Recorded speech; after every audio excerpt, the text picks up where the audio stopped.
Hey there, you're listening to the Serious Shift Blogcast. Half podcast, half blog, half video, and 100% serious shift. 3 times a week, Dennis comes to you with insights and attitudes to help you shift. Each Serious Shift Blogcast is all about helping you and your business become the best versions of yourself. Are you ready to become the best? Now your host, Dennis Moseley-Williams. Hi, I'm Dennis, and welcome back to the Serious Shift Blogcast. It's a pleasure to be seen. Today I'm in my dining room in my home. As you can see, I'm here with my daughter Mia, who turned 7 the other day.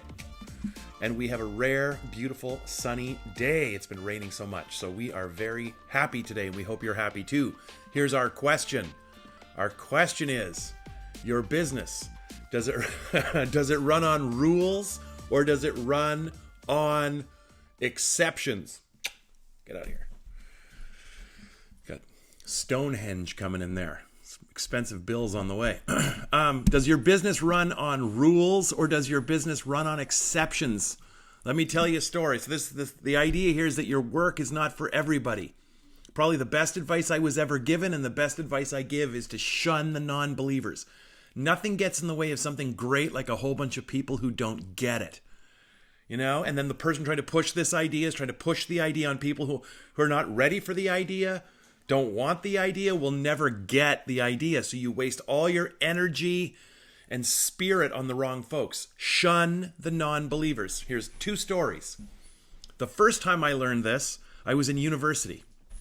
So I'm a little kid, I'm 19. I'm 19 years old, I'm in university, and there's a job posted all over the campus that says, make $500 a week working student hours. Okay, oh, perfect. You know, meaning around your goofy schedule, your night classes, your day classes. You don't have to show up 9 to 5. We'll make $500 a week. $500 a week in 1990 was plenty, a lot of money. I would have been happy to earn it. So I go to the interview, and there's like 60 other people there, of course. They probably interviewed 600 people. Who knows? But when I got there was like 60 people. There was a lineup out the door.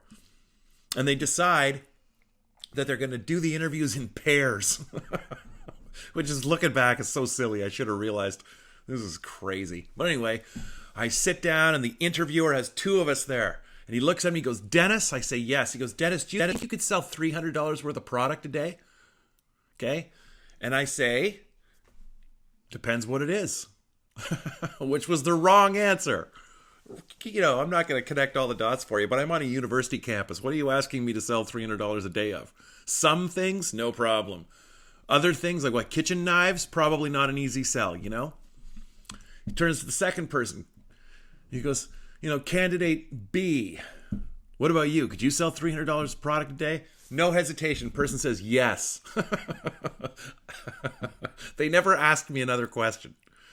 He just shunned me. The guy realized right there, you're the wrong guy. He's the right guy. He cut his losses. I just sat there for another 5 minutes and watched Buddy get the job. Okay. He identified, you're the wrong guy. And he didn't spend another moment trying to convince me. What, are you crazy? Sure you could. No way. I self-selected myself out. Okay, now, I want to bring you to today, current day. Because sometimes I need to relearn this lesson of shun the non-believers. I won't tell you who the company is or who the people are, obviously, because I don't want to embarrass anybody. But I'll just tell you this. There's a investment firm that operates in both the United States and Canada, where I live. And it's huge in the United States, and it's virtually non-existent in Canada. This company would have more, just to qualify that, this company would have more employees living in the state of Florida, or California certainly, or probably New York, let's say, than all of Canada. It's huge down there. Up here, they're in a little outpost. The big boss of the U.S. operation, he and I chat one day, and I mentioned, no, I don't really ever do anything for the outpost. Because that's weird. And all on his own, sends a little introduction, and says, hey, we know this guy, and he's one of yours, Canadian fella. You oughta work with him, etc., etc. There's a little bit of activity that happens. Oh, we'd love to meet you, etc. There was, in fact, a meeting, and I did, in fact, momentarily managed to get myself on an agenda for a national conference. I was really pleased. I wasn't surprised, though. I did, after all, get a referral from sort of a big boss in the other country who would have a lot of, influence on these folks, I suppose. So there you go. So it all sort of worked out. But then it fell apart. No, we're not going to use you after all, but keep in touch, what have you. Happens. I said, okay, no problem. Well, the painful story is now, for about 3 years, I've been trying to re-engage with this group. I don't try too hard. I just send the occasional email out. And this year, the original person I got introduced to now has introduced me to another person. This first person has moved on to other roles, and now there's this new person who has their old job. They've totally just skipped my conference call with them 2 or 3 times now. I just didn't make the appointment. And I had to actually email them to say, hey, we didn't connect on Tuesday. Do you want to have this conversation? Oh, yes, sorry, my bad, this, that, or the other thing. Let's talk Thursday. And Thursday, they'd miss the call again, right?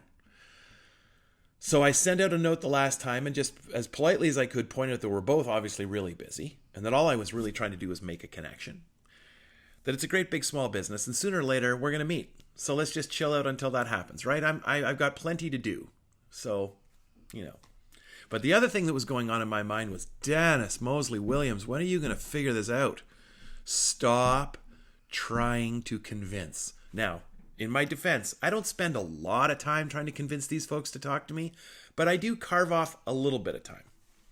Well, no more. I sent him a really lovely note and just said, eventually we're going to meet in the future.